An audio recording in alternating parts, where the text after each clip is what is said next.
When you think of photography business tips, you think of marketing hacks that will bring you in more clients than you can possibly handle. You think of getting the best gear to take your photos to the next level. You think of perfecting your pricing structure to maximize your income. You think about getting insurance so that you can protect yourself from those crazy clients. Or you think about being best friends with your clients so that they'll tell all their other friends about you. Today, I'm talking about 3 unexpected business tips. Number 1 is about budgeting. Number 2 is about learning about the clients you don't want. And number 3 is about diversification. I'm Brenda Bergreen, a photographer and filmmaker. On this channel, we do gear reviews and photography tips. Don't forget to subscribe. Let's dive in. When it comes to money and building a profitable business, everybody is worried about how much income they're going to make, but they have no idea how much running their business costs them. So the first thing that you need to do is figure out your cost of running business so that when you talk about your income, you're not talking about your gross income, you're talking about your net income. We're talking about the money that you get to pay yourself. The less money your business spends, the more money that you can make. Now, some of your costs will go up and down with how much work you have. So sales tax, cost of prints and products, that will all go up if you're doing more work, but that's okay because with more work comes more income.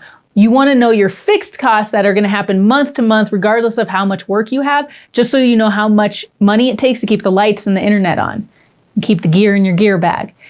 That way you can figure out how much money you need to make at a minimum, and then the more money you make, the more you can spend on those adjustable costs. If you want to know more about pricing, I have a whole pricing series that you can check out, talking about building a profitable business, not just making a lot of money with a lot of marketing hacks, but actually being profitable so that you can pay your mortgage, feed your kids, and all of that. My number 2 tip is one of the most important things I've learned in over a decade of working in photography as a profession. Everybody talks about the client avatar and figuring out who your ideal client are. What's more important sometimes is knowing who your ideal client isn't.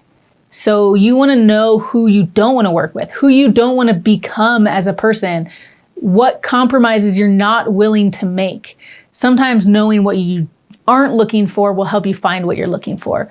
And it'll help you avoid burnout, and it'll help you avoid jobs that you hate, right? Part of the reason that we do photography is to do something that we love. And in order to love it, we have to have clients that we enjoy working with and working for. If you don't want to shoot family portraits because you hate little kids, maybe don't shoot family portraits. If you don't like headshots because you are annoyed with how people are so self-critical, then maybe don't shoot headshots. Which brings me to tip number 3, which is to diversify. And so everybody tells you specialize, specialize, specialize. And that's important because you want to be known as the best X photographer. But sometimes it's as important to be known as the profitable photographer that's been in business for more than a decade. And in order to do that, sometimes you need multiple income streams. So going back to knowing the clients you don't want, I'm not saying that you should take on family portraits in addition to your sports business. Maybe within whatever your business is, there's other income streams within that. But maybe you do want to broaden and diversify to a different specialty so that you can have multiple income streams so that if one thing starts to dry up, you have something else to turn to. Or if your work is really seasonal, in one season you're working on one thing and in another season you're working on another. And so even though specialization is key in order to be really good at what you do, diversifying is also important in order to have enough income streams that you're building a sustainable business. Thanks for being here. Make sure you hit subscribe for more content like this.